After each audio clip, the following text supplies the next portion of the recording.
Hello hello, me voici de retour pour une review d'un tarot que j'avais vu sur une chaîne anglaise, je sais plus son nom, c'est un monsieur qui a une grande collection, Hermit Cave, voilà, c'est aussi chez lui que j'avais vu ce tarot, l'Ehrenberg Tarot de Steve Ehrenberg, évidemment. J'ai vu que tout d'un coup, je l'ai beaucoup vu sur quelques chaînes françaises aussi. Voilà, c'est aux éditions... Quelle édition? Je ne sais pas. Ah, US Games, bah oui, je suis bête. Donc voilà, c'est une boîte en cloche. Hein. Enfin, une boîte cloche. Une boîte en cloche, non, une boîte qui s'ouvre comme ceci. Il y a des petites encoches. C'est très léger, mais il s'ouvre très bien. Donc voilà, c'est une boîte en dur de qualité. Je le découvre avec vous, j'ai juste enlevé le plastique. Hein. Donc voilà, c'est vraiment... donc on a un livret. Apparemment, le livret, c'est une autre personne qui l'a fait, guidebook de Karen Bokinski. Alors, qu'est-ce qu'on a? Ah bah voilà, on a... voilà, petite explication de la carte, à l'endroit, à l'envers, ça n'a pas l'air d'être... Voilà. Si vous débutez le tarot. Par contre, il est pas mal pour débuter le tarot. Après, je sais pas si je commencerai par ça. Hein, mais même que s'il suit énormément le rider. Donc, ce Ehrenberg Tarot, c'est un focus. C'est un focus sur les symboliques des cartes. Vous verrez. C'est particulier, mais je trouve... moi, j'avais bien aimé. J'avais vu cette vidéo. Et puis, bah voilà, c'était sur ma liste. Il y avait des choses que je voulais acheter avant et ça fait que voilà, je l'ai commandé. Il a mis quand même presque 10 jours, 10 ou 15 jours ouais, pour arriver. Alors, le dos, je le trouve vraiment sympa. Vraiment, j'aime beaucoup. Je sais pas, pourtant c'est tout simple, c'est voilà. On va commencer donc par le fou. Donc vous voyez, on voit vraiment... les yeux, voilà, bon, c'est un arlequin là sur cette image. On est vraiment sur le focus. Le magicien, là on voit son chapeau hein, de magicien. La grande prêtresse, donc vous voyez là on voit la grenade. Hein, on voit la grenade qui est quand même la symbolique de la grande prêtresse. Je ne sais pas si c'est les planètes là, j'arrive pas à voir. On voit son diadème, on voit ses yeux comme ça. Voilà. La grande prêtresse. Bravo Nadia, non c'est pas la grande prêtresse, c'est l'impératrice, pardon, c'est la carte d'amont. L'impératrice avec cette abondance, avec les blés, avec la pomme, avec la... Non c'est pas une pomme, c'est une grenade aussi. On a ici le symbole de la féminité, hein, de la femme forcément. Voilà. L'empereur avec son sceptre, avec le bélier. Alors c'est un empereur qui a une barbe apparemment. Vous voyez, on est vraiment focalisé sur un symbole de l'énergie de la carte. Ici on a le hiérophante, le pape. Là, on a le signe, hein, donc on voit avec ses symboliques de ses doigts, on voit sa couronne aussi, hein, ce chapeau, enfin je ne sais pas si c'est une couronne, mais c'est un chapeau orné de toutes sortes de pierres. Les amoureux, voilà, on voit ses mains, on voit le serpent, on voit l'arbre, on voit la pomme, ouais. Le chariot. Ouais, il est vraiment sympa.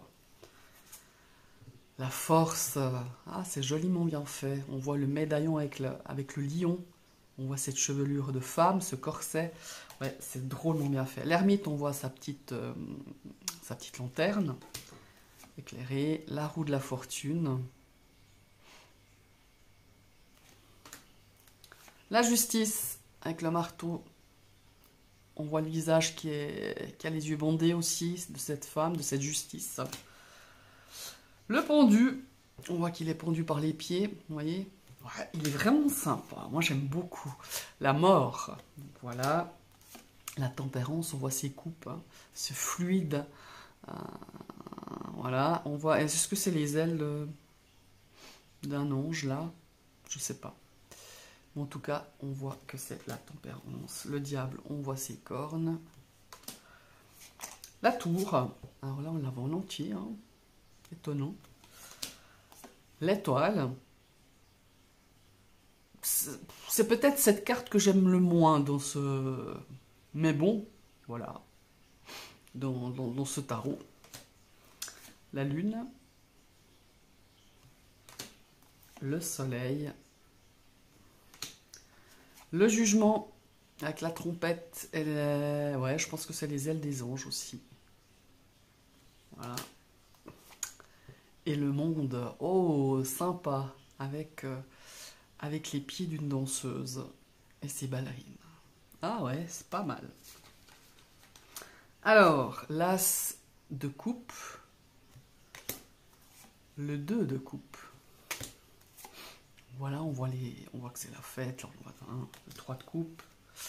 Le 4, on voit ce bonhomme qui croise ses mains, qui a l'air un petit peu renfrogné, qui ne voit pas justement la coupe qu'on lui tend. 5 de coupe. Donc on voit la coupe qui est renversée et cassée. 6 de coupe, on voit un visage d'enfant là. Et ses fleurs. Ouais, alors il faut quand même connaître la symbolique. Moi je dirais que pour débuter, c'est peut-être pas tout de suite par celui-là si vous êtes débutant. Vous avez meilleur temps de commencer avec les symboliques, les illustrations en entier du Rider. 9 de coupe. Le 10 de coupe, voilà, on voit très bien l'arc-en-ciel. Les parents avec une petite main d'un enfant. Le valet de coupe. Le cavalier de coupe. La reine. Et le roi. On passe à la série des deniers. L'as de denier. De denier. Très marrant, très intéressant cette carte, je trouve. L'équilibre entre ses écus, entre ses deniers. Ouais, sympa. J'ai rarement vu comme ça illustrer ce 2 de denier, le 3 de denier. On a un compas, on a un crayon. On voit qu'il y a plusieurs visages. Ouais, la collaboration n'est peut-être pas forcément très tout de suite, si on ne connaît pas hein, le rider, mais voilà. Les symboliques, elles y sont, le 4, voilà. 5 de denier, voilà, on voit l'église au fond, on voit voilà, cette personne très malade en fait. Le 6 de denier, le 7, on le voit avec sa bêche, ou sa pelle, je sais pas, je ne me rappelle plus maintenant. On voit le 8, voilà, on voit les outils de l'artisan, voilà. Le 9 de denier, 10 de denier. Ah ouais, c'est marrant, ouais. Le valet de denier, le cavalier, la reine et le roi. Nous partons à la série des épées. L'as d'épée, elle est superbe cette carte aussi. Les as sont très beaux dans ce jeu. Le 2 d'épée, donc voilà. Le 3 d'épée. On voit le chagrin, on voit cette larme, on voit ce cœur qui est en forme d'épingle. Le 4. 5 d'épée. Le 6. Ouais. On voit ces personnages, on a souvent sur une embarcation hein, de nuit, hein, on voit une femme et son enfant. Ouais. Et là aussi, il faut connaître la symbolique. Le 7 d'épée, là, on voit le masque, hein, quelqu'un qui nous cache quelque chose, quelqu'un qui se cache. Le 8, elle est très belle cette carte, j'aime beaucoup. Cette personne qui a en fait les mains liées, très joliment liées avec un nœud. C'est un peu nous qu'on se met des freins. Voilà, c'est un petit peu ça. Le 9, c'est très joli. Le 9 d'épée qui elle nous parle de cauchemar, d'insomnie, de soucis. Ben voilà, c'est typiquement voilà, la symbolique. 10 d'épée. Valet d'épée. Le roi. La reine. Le roi, non, c'était le cavalier, alors excusez-moi. Là, ça c'est le roi d'épée, excusez-moi. Je suis dissipé. On va partir dans la dernière série des bâtons. Regardez le 2 de bâton. Ah, elle est belle cette carte. Le 3, on a la longue vue, hein, on regarde, on organise, on planifie. Le 4 de bâton, on célèbre. Le 5, ouais, on est un petit peu en conflit. Là. Le 6, le 7,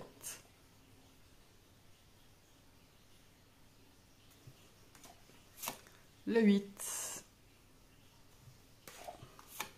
9 de bâton, le 10 de bâton, le poids, la charge, ouais, cette espèce de grosse pierre qu'on retient comme ça, le valet de bâton, le cavalier, la reine de bâton et le roi de bâton. Ouais, j'aime beaucoup. C'est un jeu, j'aime bien l'énergie qui s'y dégage déjà. J'avais trouvé sympa, c'est symbolique justement. Voilà, c'est le Ehrenberg Tarot de US Game. Je n'ai pas parlé du cardstock, mais il est bien, hein, voilà. Et ben là c'est pareil, je ne sais pas au niveau du format, mais je crois que c'est un format, on dirait un format standard. J'ai le tarot de Marseille de Polka, mais je ne sais pas si lui il est au bon format non plus. Ah, ça me paraît plus petit, hein, ouais, ou c'est les mêmes, non. Je pense que l'Ehrenberg Tarot est légèrement plus large. Ouais, il a peut-être 1 cm de plus au niveau de la largeur. Mais comme j'ai pas un format tradi tarot sous la main, mais je pense que ça doit être ça. Donc voilà, l'Ehrenberg Tarot. Alors n'essayez pas. Si, n'hésitez pas, je veux dire, à commenter cette vidéo si vous connaissez ce jeu, s'il vous plaît, si justement ce focus sur les symboliques vous plaise ou pas, hein, voilà, on peut donner toujours son avis. Je vous invite à liker, à partager, à commenter cette vidéo évidemment, et si vous passez sur ma chaîne et que ce contenu vous a plu, vous pouvez cliquer sur la cloche pour vous abonner, mais il faut réactiver une deuxième fois cette cloche pour recevoir toutes les notifications de mes prochaines vidéos. Je vous souhaite une très très belle journée et à tout bientôt. Bye bye.